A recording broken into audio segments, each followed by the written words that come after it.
Prólogo. De buenas intenciones, el infierno está abarrotado.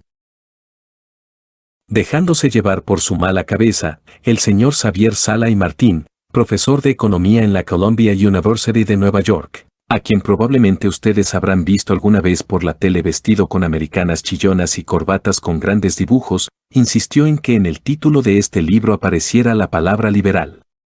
A él, que vive medio año en Nueva York, 3 meses en Cataluña, donde ejerce como profesor de la Universitat Pompeu Fabra, y 3 en Washington, donde colabora con el Fondo Monetario Internacional, le debe parecer que lo de llamarse liberal queda bien. Pero no sabe dónde se ha metido. La mayor contribución de un catalán a la bibliografía sobre el liberalismo es la del insigne eclesiástico Félix Sarda y Salvani, nacido en Sabadell en 1844 y muerto el año de Nuestro Señor de 1916. Sarda y Salvani pasó a la historia por la publicación, en 1884, de un libro titulado El liberalismo es pecado. En 1999 la editorial Altafulla hizo una edición facsímil que todavía hoy podemos encontrar. El libro fue un auténtico bestseller, hasta el punto de que en 1891 se llegó a hacer una edición en 8 lenguas, incluidas el catalán, el gallego y el euskera. Durante años, los catecismos españoles, como el del famoso padre Ripalda, incorporaban la pregunta, ¿el liberalismo es pecado?, a la cual, naturalmente, había que responder, sí, es pecado. Pero Sarda y Salvani no solo es un recuerdo de otros tiempos. Hace muy pocos años, el 11 de octubre de 1992, para conmemorar los 500 años de algo, el Papa Juan Pablo II canonizó a uno de los más fervientes seguidores del integrista Sarda, San Ezequiel Moreno y Díaz, muerto en 1906, quien se hizo grabar en su tumba a modo de epitafio la brillante frase, el liberalismo es pecado. Y aún hoy en día los seguidores de Monseñor Lefebvre van por el mundo difundiendo la obra del eclesiástico vallesano. En internet es fácil encontrar una adaptación de esa frase al inglés, liberalism is a sin. La historia política española hizo que la ideología integrista de Sarda y Salvani se mantuviera bien viva hasta hace pocos años, y que muchos de los que hoy tenemos más de 40 todavía podamos recordar cómo de pequeños nos contaban los males del liberalismo, mezclados con los del judaísmo, la masonería y el marxismo.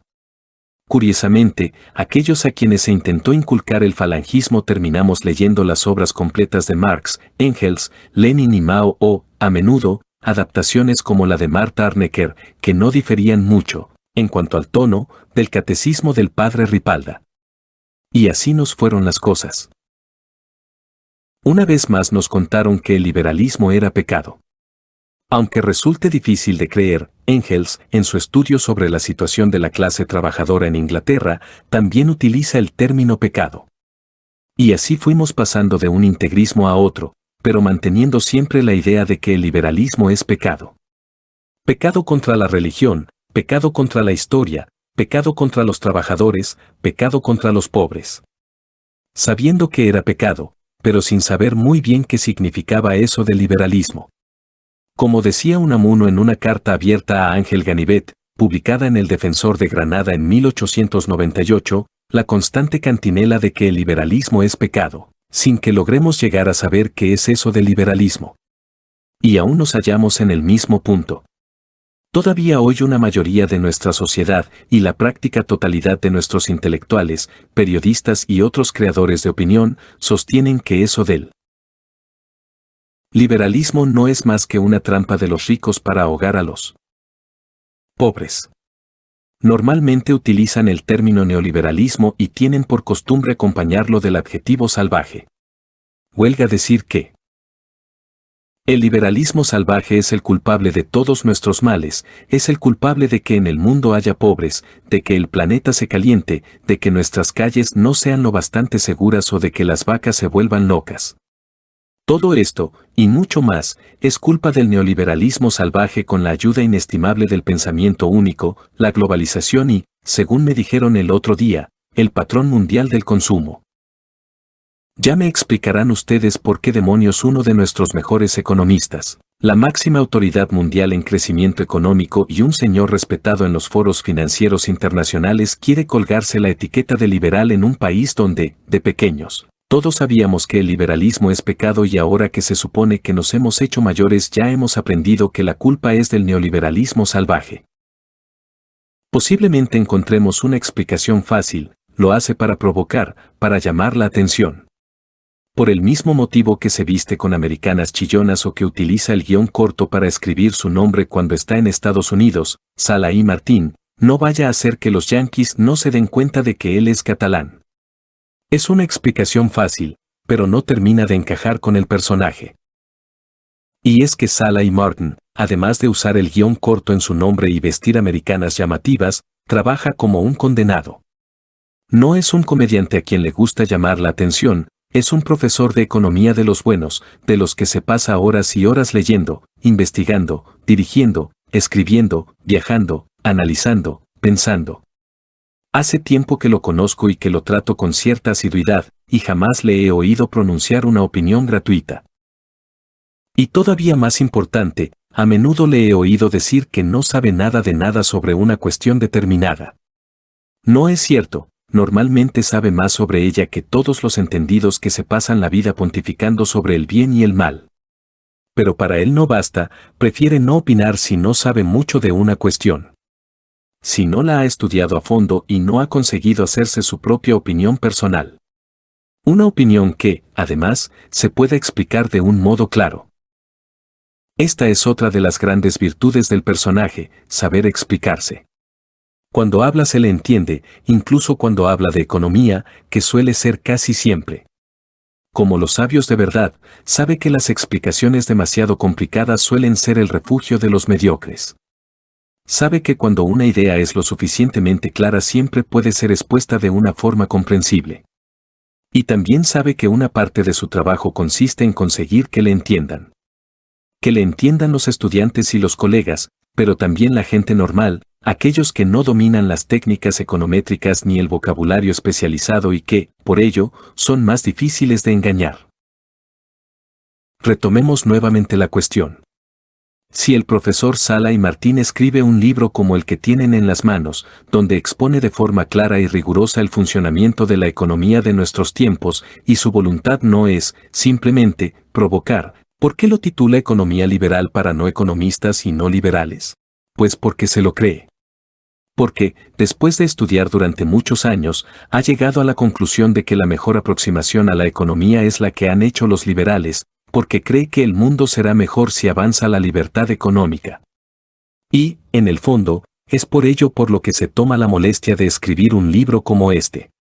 Un libro que le dará mucho menos dinero y prestigio que una breve intervención en un foro académico.